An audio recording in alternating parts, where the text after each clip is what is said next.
Bismillah, Assalamualaikum warahmatullahi wabarakatuh. Alhamdulillah, Allahumma salli ala Sayyidina Muhammad wa ala ali Sayyidina Muhammad. Memang banyak rahasia di waktu subuh. Cukup Rasulullah sallallahu alaihi wasallam bersabda di hadis yang sahih, "Man shalla al-fajr fi jama'ah fa ka'annama qama al-laila kullahu." Barang siapa yang salat subuh berjamaah dapat pahala seperti salat sepanjang malam. Dan saya yakin tidak ada di antara kita yang mampu salat sepanjang malam. Tapi dengan ikut salat subuh berjamaah dapat pahala sepanjang malam. Dan ada salah satu juga yang sangat dijaga oleh Rasulullah SAW, sunnah qabliyah subuh. Banyak orang yang melalaikan, padahal pahalanya luar biasa.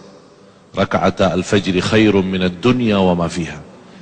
2 rakaat subuh itu yang dimaksud sesudah azan sebelum salat lebih baik daripada dunia dan segala isinya. Ini sunnahnya, apalagi yang wajib. Dan ada satu hal yang selalu saya memperhatikan, para jamaah tidak memperhatikan ketika azan. Muazzin berazan, banyak yang sibuk megang HP-nya atau sibuk berbicara dengan temannya, atau diam di tempat di masjid tapi tidak mengikuti muazzin. Padahal ada hadis yang menjaminkan kita mendapatkan ampunan dosa, sebagaimana yang diriwayatkan Imam Muslim, khususnya ketika muazzin berkata asyhadu an la ilaha illallah wa asyhadu anna Muhammadar Rasulullah, kita menjawab wa ana asyhadu an la ilaha illallah wahdahu la syarikalah wa asyhadu anna Muhammadan abduhu wa rasuluh raditu billahi rabba wa bi Muhammadin nabiyya wa bil islami dina. Beda sama yang kita kenal, raditu billahi rabban wa bil islami dina wa bi Muhammadin nabiyya, itu biasa, itu zikir biasa.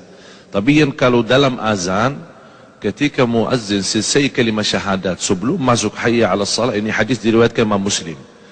Sebelum masuk kepada hayya 'alas salat, kita langsung berkata, artinya wa aku bersaksikan, wa ana asyhadu an la ilaha illallah wahdahu la syarikalah wa asyhadu anna Muhammadan abduhu wa rasuluh raditu billahi rabba wa bi Muhammadin nabiyya wa bil islami dina. Terbalik, ghufira lahu ma taqaddama min dhanbih, diampuni oleh Allah Subhanahu wa taala dosa lalu. Dan ketika selesai azan la ilaha illallah, kita langsung jangan lupa salawat kepada Nabi Muhammad SAW, baru doa azan. Banyak orang yang suka doa azan tanpa salawat, padahal Rasulullah SAW bersabda, man qala hina yasma'ul adhan thumma salla alayya, di riwayat Imam Bukhari, bersalawat kepadaku. Jadi fantas kalau kita memulai Allahumma salli ala Muhammadin wa ala ali Muhammad, Allahumma rabba hadhihi ad-da'wati at-tamma was-salati al-qa'imah ati Muhammadin wasilata wal fadila wa ba'athu maqam Mahmud alladhi wa'adta innaka la tukhliful mi'ad. Tambahan innaka la tukhliful mi'ad di luar sahih Bukhari, tapi disahihkan dan dihasankan oleh sebagian besar ulama. Innaka la tukhliful mi'ad. Apa yang kita dapat? Hullat lahu syafa'ati yaumal qiyamah, terjamin dapat syafaat Rasulullah SAW. Jadi sia-sia.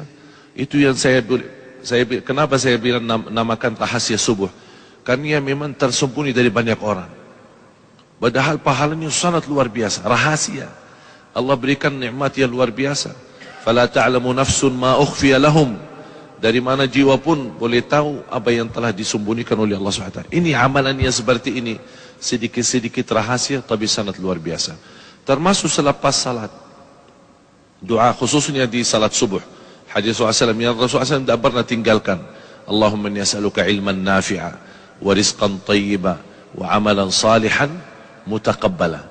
Ilmu bermanfaat, rezeki yang baik, kemudian amal salih yang diterima. Jadi bukan hanya amal salih tapi sia-sia, amal salih tapi ditolak, tapi amal salih mohon sekaligus diterima di sisi Allah Subhanahu wa taala. Belum lagi zikir yang dipimpin oleh guru kita Ustaz Arifin tadi, subhanallah 33, alhamdulillah 33, Allahu akbar 33, ditutup satu la ilaha illallah wahdahu la syarikalah lahul mulku wa lahul hamdu wa ala kulli syai'in qadir. ghufirat dhunubuh wa in kanat mithla zabadil bahr. Allahu Akbar. Berapapun dosa kita diampuni Allah SWT. Inilah amalan yang sederhana, rahasia, sedikit, tapi subhanallah pahalanya sangat luar biasa. Yang terakhir, salah satu rahasia yang saya harap semua jamaah menjaga, karena sangat luar biasa amalannya dan sangat dahsyatnya apa yang kita akan dapat balasannya, adalah yang saya boleh namakan sedekah subuh. Sedekah subuh. Kenapa saya bilang sedekah subuh? Karena setiap subuh, sebagaimana di hadis yang diriwayatkan Imam Bukhari, dan bahkan hadis muttafaqun alaih, setiap subuh ada dua malaikat berdoa, Allahumma a'ti munfiqan khalafa wa a'ti mumsikan talafa. Setiap subuh malaikat berdoa, ya Allah berikan pengganti dan barakah bagi orang yang berinfak. Bahkan saya usulkan kepada jamaah, ada satu tabungan, boleh dinamakan tabungan subuh, khusus buat subuh. Wallahi, demi Allah jamaah sekalian, tidak ada yang menjaga amalan ini secara rutin. Berapapun dia isi tidak masalah, tapi rutin. Istri bunia, bapa bunia, anak bunia, cucu bunia, supir kita bunia, pembantu kita sudah bunia, masing-masing bunia satu. Biasakan mereka mengisi tabungannya di setiap lepas subuh, karena di situ dapat doa malaikat. Bukan hanya doa malaikat, bahkan ada lagi doa Nabi Muhammad SAW, burika li ummati fi bukuriha. Di riwayat lain, Allahumma barik li ummati fi bukuriha, berkahi. Saya kenal satu orang punya hutan, Allah Maha tahu bagaimana besarnya hutannya. Saya berikan itu amalan, tolong jaga. Subhanallah, Allah berikan banyak kemudahan sampai dia bisa tuntas dan lunas utangnya. Luar biasa amalan sedekah subuh, menjadi salah satu amalan yang rutin, walaupun sedikit-sedikit tapi istiqamah. Karena Allah paling cinta amalan hamba sedikit-sedikit tapi istiqamah.